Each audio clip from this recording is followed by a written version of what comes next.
Les pharisiens avaient entendu dire que Jésus baptisait plus de disciples que Jean. En fait, Jésus lui-même n'a jamais baptisé qui que ce soit, c'était ses disciples qui le faisaient. Quand Jésus apprit ce que l'on racontait, il quitta la Judée et retourna en Galilée. Pour s'y rendre, il devait traverser la Samarie. En Samarie, il arriva dans une ville appelée Sychar, non loin du terrain que Jacob avait donné à son fils Joseph. Il y avait là le puits de Jacob. Jésus, fatigué par le voyage, s'était assis près du puits. Le soleil était à son zénith.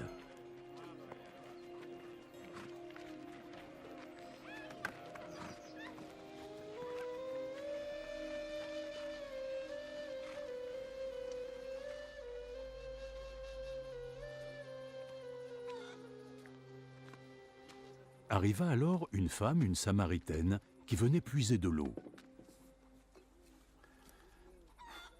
Donne-moi un peu de cette eau. Ses disciples étaient partis en ville pour acheter de la nourriture. Tu es juif et moi je suis samaritaine. Comment oses-tu me demander de l'eau? Les Juifs n'utilisaient pas les mêmes coupes ou les mêmes bols que les Samaritains. Si seulement tu savais ce que Dieu donne, et qui est celui qui te demande à boire, tu le lui aurais demandé. Et il t'aurait donné de l'eau vive. Ah oui, tu n'as pas le moindre seau et le puits est si profond. Où est-ce que tu pourrais trouver cette eau vive dont tu parles? C'est Jacob, notre ancêtre, qui nous a donné ce puits. Lui, ses enfants et ses bêtes, tous ont bu de cette eau. Tu ne prétends pas être plus grand que Jacob, n'est-ce pas? Quiconque boira de cette eau aura de nouveau soif. Mais celui qui boira l'eau que je lui donnerai n'aura plus jamais soif. L'eau que je leur donnerai deviendra en eux une source, d'où jaillira l'eau vive, et leur offrira la vie éternelle. Et donc, si tu me donnes de cette eau, je n'aurai plus jamais soif alors, et je n'aurai plus à venir ici pour puiser de l'eau. Va, appelle ton mari et reviens.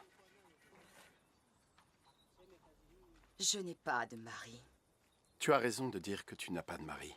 Tu as été mariée 5 fois, et l'homme avec qui tu vis maintenant n'est pas vraiment ton mari. Tu m'as dit la vérité.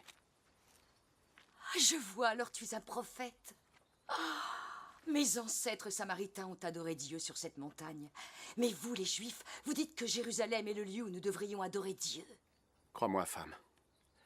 Le temps viendra où les gens n'auront plus à aller adorer le Père sur cette montagne ou à Jérusalem.